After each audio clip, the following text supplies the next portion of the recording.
E o presidente da Câmara dos Deputados, Hugo Mota, do Republicanos da Bahia, saiu em defesa do ministro do Supremo Tribunal Federal, Dias Toffoli, no caso Master.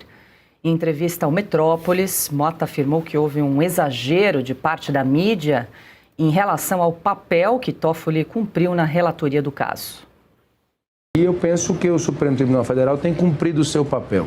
Não é? As decisões, por exemplo, proferidas pelo antigo relator, o ministro Dias Toffoli, por exemplo, atenderam todos os pedidos que o Ministério Público e que a Polícia Federal fez. Eu penso que houve um exagero da parte da mídia e, no geral, do papel que o ministro Toffoli cumpriu. Ele atendeu esses pedidos e vinha conduzindo, como sempre conduziu, com muito equilíbrio as suas decisões. Talvez o afã de se querer sangue, de se querer atacar a conduta das pessoas acerca disso, na minha avaliação, às vezes se sobrepõe àquilo que é razoável de se fazer. Hugo Mota também criticou os CPIs que foram instaladas para apurar outros assuntos, mas que têm tentado investigar o caso Master. Exemplos disso são a CPMI do INSS e também a CPI do crime organizado. Eu não estou dizendo que houve exagero de nenhuma das partes. O que eu estou reconhecendo aqui é o papel que o ministro Toffoli cumpriu. Acho também errado você mudar escopo de CPI que estava apresentado com um intuito para se querer fazer palanque eleitoral sobre outro assunto. CPI tem escopo, CPI tem fato determinado e não é correto se pegar uma CPI para investigar aquilo que não foi o fato inicial ao qual ela foi proposta, que é isso que infelizmente estamos vendo lá no Senado Federal. Rodrigo Constantino, por onde tem andado o nosso presidente da Câmara dos Deputados? Boa pergunta. Hugo Mota, me diga. Perto demais do Lula, né? E querendo, enfim, fazer esse jogo aí podre. É muito cara de pau, né? Dizer que o Toffoli estava sendo ali isento e que houve exagero da imprensa. O Toffoli mentiu do começo ao fim, né? Não era sócio do resort, que depois ficou claro que era, não recebeu dinheiro, mas recebeu pelo menos 35 milhões de reais. Imagina se esse sujeito que pega carona em jatinho com o advogado do Banco Master para ver jogo de futebol, mas fiquem tranquilos que ele nem falou do caso Master, ele é sorteado o relator do caso e no dia seguinte coloca tudo numa caixa preta, sob um mega sigilo, mas, segundo o Hugo Mota, tudo dentro da total preocupação com as investigações e com o objetivo de chegar aos culpados, né? Olha, o Hugo Mota realmente é um piadista, acho que virou comediante, mas é uma piada muito sem graça, porque a gente lembra que ele é o presidente da Câmara e que ele vem obstruindo, inclusive, inúmeras medidas necessárias que o Brasil precisa para, enfim, voltar aos eixos, né? Inclusive em relação aos excessos, digamos assim, para usar um eufemismo, do STF. Eu fico na dúvida quem é mais cara de pau, né? O Hugo Mota ou o próprio Gilmar Mendes, que disse, reclamando das críticas que o STF tem recebido, né, da mídia, que são os mesmos veículos que apoiaram a Lava Jato e Sérgio Moro, né? Talvez por ressentimento com o freio imposto aos criminosos métodos lavajatistas, disse Gilmar Mendes. Olha, Paula, nós estamos realmente num circo de horrores. Um mais cara de pau do que o outro, tentando defender o indefensável, que é a impunidade garantida por ministros do Supremo, muitos aí, pelo visto, envolvidos em esquemas de corrupção, né? E com a proteção dos presidentes das duas casas, da Câmara e do Senado, que também estão agindo para blindar esses ministros. Zé Piotr, pegar essa palavra do Consta, né? Proteção e também impunidade. O presidente Hugo Mota, em dado momento ali na entrevista, disse que não vai abrir CPI do Master, porque já tem 15 CPIs na fila. Ele já tinha dito isso anteriormente, aí veio com aquela do regimento, que só podem 5 CPIs ao mesmo tempo, mas a gente sabe que falta é vontade política nesse caso, e pior, ainda critica as tentativas de outros parlamentares de investigar o caso Master, tanto na CPMI do INSS quanto na CPI do crime organizado. Paula, eu vou...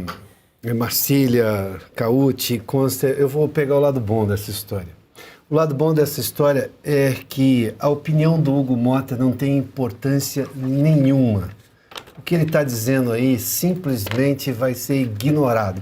Ou você acha que o Carlos Viana, o senador Carlos Viana, que preside a CPMI do INSS, está preocupado com o que pensa o presidente da Câmara, ou mesmo o Alfredo Gaspar, que é o relator da CPMI do INSS, ou, por exemplo, o Alessandro Vieira, que é o relator da CPI do crime organizado, se ele está preocupado com o que pensa o Hugo Mota. É de uma cara de pau dizer o que ele disse, né? Dizer, acho que o Consta já foi aos pontos, mas eu vou só focar num outro momento. O Toffoli estava citado, como é que ele pode investigar? Talvez porque o Mota ache natural que o Alexandre de Moraes investigue quem o acusa, quem está tentando matá-lo, enfim, dentro de todos aqueles inquéritos absurdos do Alexandre de Moraes. Esse é o ponto. O Mota acha que aquilo tudo era normal. Ele falou, a CPI tem escopo. Tá, quando você abre também um inquérito, o inquérito também tem um escopo, não pode ser para tudo. Tem um inquérito que está aberto há 7 anos e cabe de tudo, inclusive quebrar sigilo na Receita Fiscal, da Receita Federal, de pessoas, sigilo fiscal de pessoas na Receita, ou investigar a Receita Federal. Mas era de fake news. Ué, como é que faz uma coisa? Então, o lado bom dessa história é que a opinião do presidente da Câmara não tem nenhuma importância nesse caso. Agora, por outro lado, me junto ao Consta, óbvio que um presidente da Câmara sair falando isso é gravíssimo. Ainda mais ele, que tentou se comparar a Ulisses Guimarães. Ulisses Guimarães disse no final da ditadura, aliás, ele disse uma coisa, quem trai a Constituição é traidor da pátria. Bom, serve para o presidente da Câmara agora. Vamos pensar, só para pensar, presidente Hugo Mota. Pois não, Marcília. Pois é, Paula, bom, primeiro, eu vendo essa fala do Mota, né, ele tem um vídeo também falando que ele apoia o Toffoli, etc. Eu cheguei, a primeira vez que eu vi, eu falei assim, não, isso aqui deve ser burrice artificial. Como é que é o nome? Burrice artificial. Não é possível que uma inteligência artificial fizesse isso, deve ser burrice artificial. Sim. Né? Mas não, aí eu fui ver a verdade, ele estava mesmo fazendo a defesa do Toffoli, falando que a imprensa exagerava e etc. E aí você tem que compreender qual é o contexto disso. O contexto dele é de autodefesa, ele está defendendo os seus.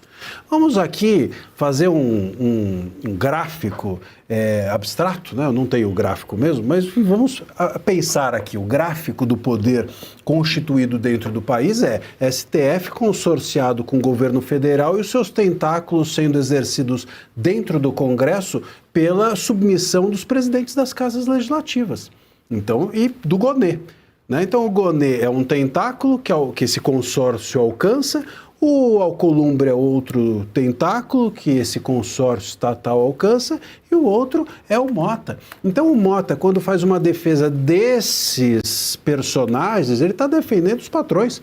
Ele está defendendo a si próprio, está defendendo o regime ao qual ele serve. Ele não serve ao Congresso, ele não está na posição de presidente da Casa Legislativa em razão ou para falar em nome da maioria ou da vontade da maioria daqueles parlamentares e, consequentemente, do povo. Ele está lá para represar a vontade da maioria dos parlamentares em detrimento do que pensa ou quer o povo. Está lá para submeter a vontade da maioria ao desejo dos ministros consorciados com o governo federal. Esse é o Mota. Então, assim, dito de forma bastante explícita, ele está fazendo uma autodefesa, defendendo o regime do qual ele faz parte. É simples assim. Claro que é lamentável que nós tenhamos esse desenho de poder configurado, essa geografia do poder configurada em Brasília e no Brasil, mas é isso. É disso que se trata. Não tem como. Cada vez mais fica absurdo, fica intuitivamente ridículo a defesa dele do Toffoli, a defesa dele de que há um exagero da imprensa. Imagina só, um ministro que a própria Polícia Federal está acusando da possibilidade de ter cometido corrupção passiva, de ser dono de um cassino clandestino. A mulher do Moraes tendo um contrato pornográfico de 130 milhões. Como é que é exagero? O exagero é essas pessoas acharem que podem tudo, como acharam, e cometeram esses supostos ilícitos, vamos colocar aqui para a gente não ser acusado de nada, porque ainda estão sob investigação. Então o Mota, ele está cada vez mais caindo no ridículo em razão da defesa de algo indefensável, mas a defesa é dele próprio. Quando ele defende o Toffoli, quando ele defende o STF, ele defende os seus. um regime do qual faz parte.